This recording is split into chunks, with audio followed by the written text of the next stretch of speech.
ಜೀವ ಸ್ವರೂಪನಾದ ದೇವರನ್ನ ಬಿಟ್ಟು ಹೋಗುವ ಅಪನಂಬಿಕೆಯುಳ್ಳ ಕೆಟ್ಟ ಹೃದಯವು ನಿಮ್ಮೊಳಗೆ ಯಾವನಲ್ಲಿಯೂ ಇರಬಾರದು. ನಿಮ್ಮಲ್ಲಿ ಒಬ್ಬರಾದರೂ ಪಾಪದಿಂದ ಮೋಸ ಹೋಗಿ ಕಠಿಣರಾಗದಂತೆ ಈ ಹೊತ್ತು ಎಂಬ ಕಾಲವು ಇರುವ ತನಕ ಪ್ರತಿನಿತ್ಯವೂ ಒಬ್ಬರನ್ನೊಬ್ಬರು ಎಚ್ಚರಿಸಿರಿ. ಮೊದಲಿಂದಿರುವ ಭರವಸೆಯನ್ನು ಅಂತ್ಯದವರೆಗೂ ದೃಢವಾಗಿ ಹಿಡಿದುಕೊಳ್ಳುವ ಪಕ್ಷಕ್ಕೆ ಕ್ರಿಸ್ತನಲ್ಲಿ ಪಾಲುಗಾರರಾಗಿ ಇದ್ದೇವಲ್ಲ ಎಂಬುದಾಗಿ. ಹಲ್ಲೆಲೂಯಾ.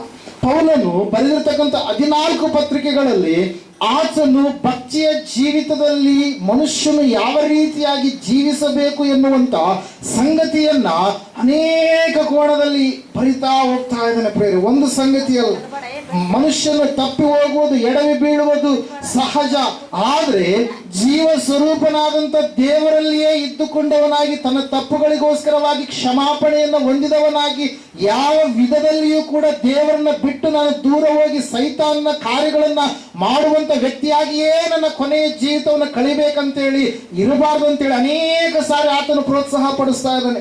ಆತನ ಪತ್ರಿಕೆಗಳನ್ನು ನಾವು ಓದುತ್ತಾ ಬರುವಾಗ ಪರಿಶುದ್ಧಾತ್ಮ ದೇವರು ಮುಖ್ಯವಾಗಿ ಮುಂದೆ ನಮಗೋಸ್ಕರವಾಗಿ ಸಿದ್ಧ ಮಾಡಿರ್ತಕ್ಕಂಥ ಆಶೀರ್ವಾದ, ಮುಂದೆ ನಮಗೋಸ್ಕರವಾಗಿ ಸಿದ್ಧವಾಗಿರ್ತಕ್ಕಂಥ ಕಳೆದು ಹೋಗದ, ನಶಿಸಿ ಹೋಗದ, ಬಾಡಿ ಹೋಗದ ಜೀವ ಜಯಮಾಲೆಯ ಕುರಿತಾಗಿ ಏನ್ ಮಾಡಿದನ್ರಿ ತಿಳಿಸಿದಾನೆ ಪ್ರೇರೆ. ಅದನ್ನು ನಾವು ನೋಡುವ ಕಡೆಯವರೆಗೂ ಭರವಸೆದಿಂದ ಇರುವಾಗ ಅದಕ್ಕೆ ನೀವು ಪಾತ್ರರಾಗುವುದಕ್ಕೆ ಸಾಧ್ಯ. ಆದರೆ ಈ ಅಂತ್ಯಕಾಲದಲ್ಲಿ ನಾವು ನೋಡುವಾಗ ಅನೇಕ ಜನರು ತಮ್ಮನ್ನು ತಾವು ಕಠಿಣಪಡಿಸಿಕೊಳ್ಳುವಂತ ಸ್ಥಿತಿಯ ಕಡೆಗೆ ಹೋಗಿ ಪಾಪದಿಂದ ಮೋಸ ಹೋಗಿ ಇವತ್ತು ಎನ್ನುವಂತ ಕಾಲ ಇರುವವರೆಗೂ ಕೂಡ ದೇವರಿಗೆ ಕೃತಜ್ಞತೆ ಉಳ್ಳವರಾಗಿ ಜೀವಿಸದೆ ತಮ್ಮ ಬದುಕನ್ನ, ತಮ್ಮ ಬಾಳನ್ನ, ಯಾವ ದೇವರು ತಮ್ಮನ್ನ ಈ ಒಂದು ಲೋಕದಿಂದ ಬೇರ್ಪಡಿಸಿ ತನಗೋಸ್ಕರವಾಗಿ ಪ್ರತ್ಯೇಕಿಸಿ ಪಡಿಸಿಕೊಂಡಂತ ದೇವರಿಗೆ ಅವಿಧೇಯರಾಗಿ ನಡೆಯುತ್ತಾ ದೇವ ದೂಷಕರಾಗಿ, ದೇವರನ್ನ ಬಿಟ್ಟು ಹೋದವರಾಗಿ ಕೊನೆಯಲ್ಲಿ ಅಂತ್ಯಾವಸ್ಥೆಯಲ್ಲಿ ನಾವು ನೋಡುವಾಗ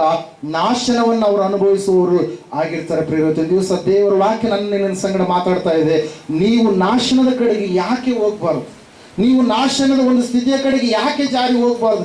ಇರುವಂತ ಆತ್ಮ ಒಂದೇ, ಇರುವಂತ ಬದುಕು ಬಾಳು, ಈ ಒಂದು ಜೀವನ ಒಂದೇ. ಇದಾದ ಮೇಲೆ ಮತ್ತೆ ನಮಗೆ ಇನ್ನೊಂದು ಬಾಳು ಇಲ್ಲ, ಇನ್ನೊಂದು ಜನ್ಮ ಇಲ್ಲ. ಅದಕ್ಕಾಗಿ ಈ ಜನ್ಮದಲ್ಲಿಯೇ ನಾವು ಪರಿಪೂರ್ಣರಾಗುವುದಕ್ಕಾಗಿ ದೇವರು ನಮ್ಮನ್ನೇನ್ ಮಾಡಿದ್ದಾರೆ, ಕರೆದಿದ್ದಾನೆ ಪ್ರಿಯರೇ. ಹಲ್ಲೆಲೂಯಾ.